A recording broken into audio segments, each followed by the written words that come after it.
Dekada 90 pa nung sumikat ang kantang ito. Pero hanggang ngayon, pinatutugtog.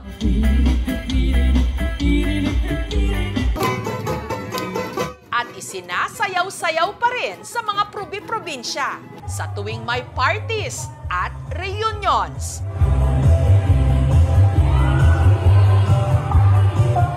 Kahit sa totoo lang, karamihan sa atin, hindi naman naiintindihan kung ano ang ibig sabihin ng lyrics nito. Yung beat niya kasi, alam mo yun, nakakainggan yung umindak yung ganun-ganun. Sobrang sikat nung time na 1980s all over the Philippines. Kasi yung rhythm, lively. Ito ang Dayang-Dayang.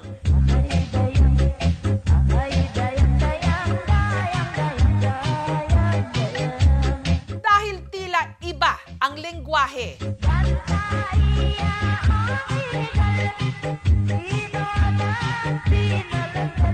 May mga espekulasyon na ang kantang Dayang-Dayang hangot talaga sa isang awiting unang nai-record sa kapitbahay nating bansa sa Southeast Asia, Malaysia. Sa videong ito na mula raw sa Sabah, makikita ang dalawang babaeng sumasayaw sa kantang pinamagatang Pakiring. Iba man ang lyrics nito, pero ang tono, pamilyar. Katunog kasi ng tono ng Dayang-Dayang.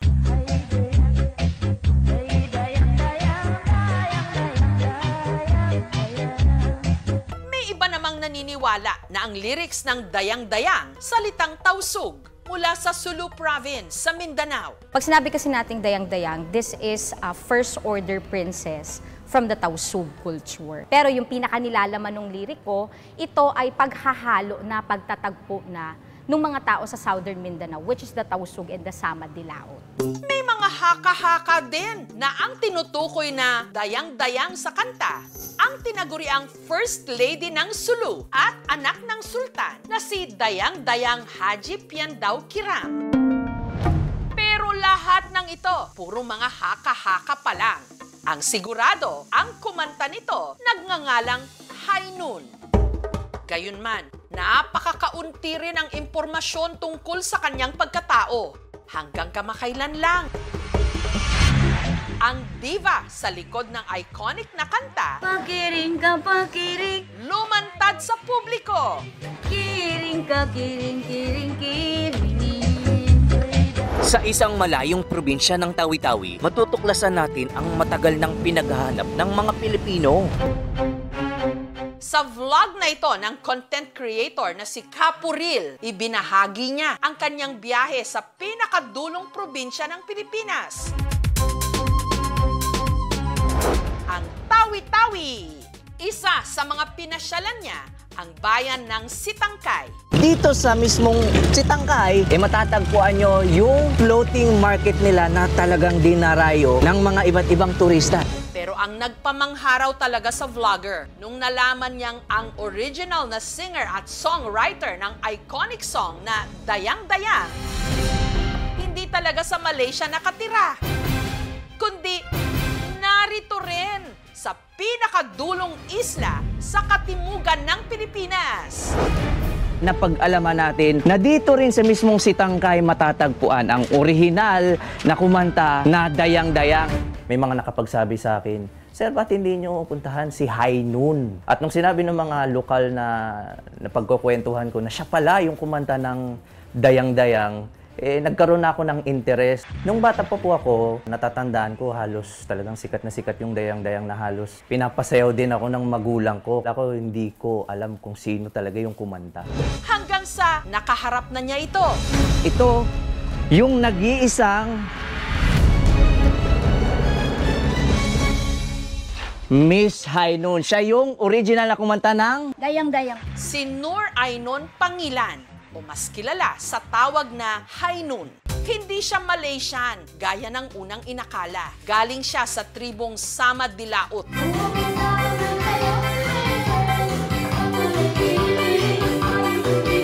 Sa makatuwid, si Hainun na siyang original daw na kumanta ng Dayang-Dayang, isang Pilipina.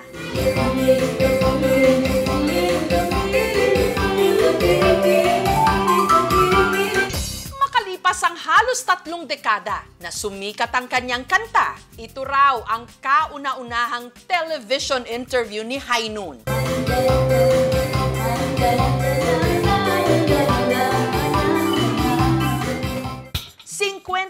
anyos na ngayon si Hainon. Bata pa lang daw, hilig na talaga niyang kumanta. Ito raw ang strategy niya kasi noon para makabenta ng ice candy. Bili na kayo at ice candy, ice drop. Kinantahan ko sila. Dahil sa kanyang husay sa pagkanta, madalas daw siyang maimbitahan sa mga okasyon.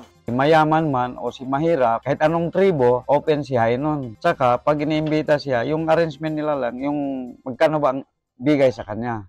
At dahil 1 hanggang 3 oras na pagsakay lang sa bangka, ang layo ng Tawi-Tawi sa Malaysia, si Hainon dumarayo pa raw doon para sa kanyang gigs. Hanggang noong dekada 80, habang kumakanta raw siya sa isang kasal sa Malaysia, ang nooy 15 anyos lang na si Hainon na-discover daw ng isang Malaysian recording company. Kinuha ako na sa bahay niya. Pinakain kami mabuti. Tapos sabi ng kumpanya, pwede ba sabi niya i-try? Nagpabalik-balik siya sa Malaysia para mag-record ng iba pang mga awitin. Album po na recording ko, sir, 27.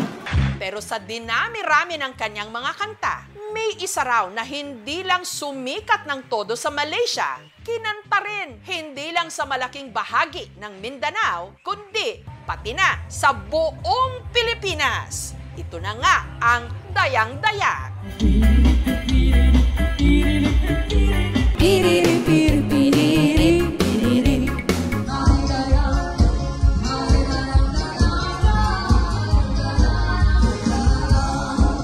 Taong 1996, nung nirecord ni Hainon ang Dayang-Dayang sa Malaysia, ang ginamit niyang lengguwahe sa lyrics nito, ang salita ng kanilang tribo, ang Sama Dilaut.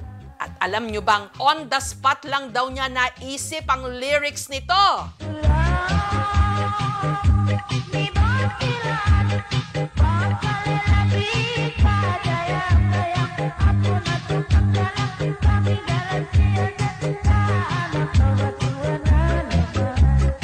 Para ito mabuo, inilarawan ni Hainon ang dance steps ng isang mananayaw na kasama niya habang nagre-record ng kanta. Walang iba kundi ang kanyang mister na si Aljan.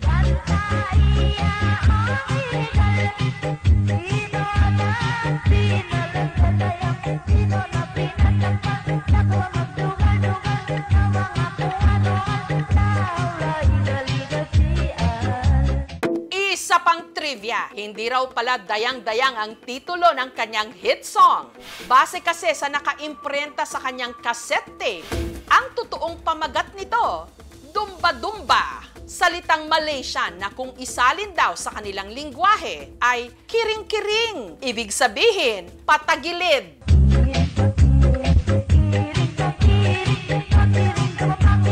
Matapos mai-record ang Dayang-Dayang, nakatanggap daw si Hainon ng talent fee na 30,000 pesos. Binigyan din daw siya ng 100 na mga kopya ng cassette tape na dinala at ibinenta niya rito sa Pilipinas. Madalas maraming beses yan siya iniimbita doon. Especially nung 90s doon sa Malaysia. Mula sa kinita niya sa kanta, napag-aral din niya ang kanyang mga kapatid. Lahat dito, pamilyang ako ang support sa kanila. Sobrang proud ko po sa kanya. Hanggang ngayon po, sir.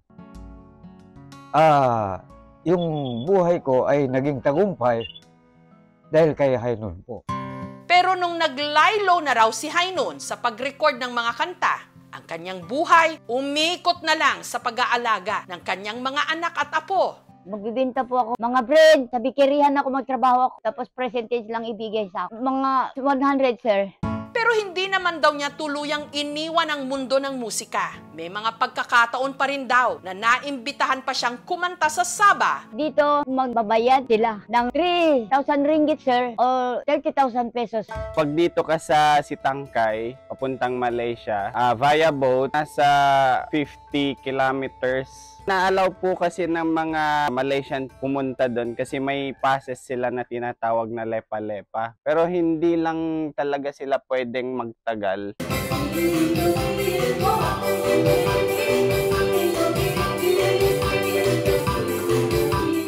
maaaring siya yung nag-popularize kasi siya yung na-record. Pero kung titingnan natin maigi, again, going back on the culture, masasabi natin na yung pinakatono, pag-aari siya ng komunidad. Tiningnan natin ang kultura ng mga Moro. Masasabi talaga natin na walang isang identidad na nagmamay-ari ng musika. Ibig sabihin, shared yung value. Ang diva sa likod ng iconic na Dayang-Dayang, kilala na natin ngayon, si Hainun, isang Pilipina. Nanghihinayang po ako, sobrang sikat ng kanta ko, sir. Pero ako ay hindi masyadong makilala nila. Pero siyempre happy ako at proud ako. Ang reyna ng Dayang-Dayang,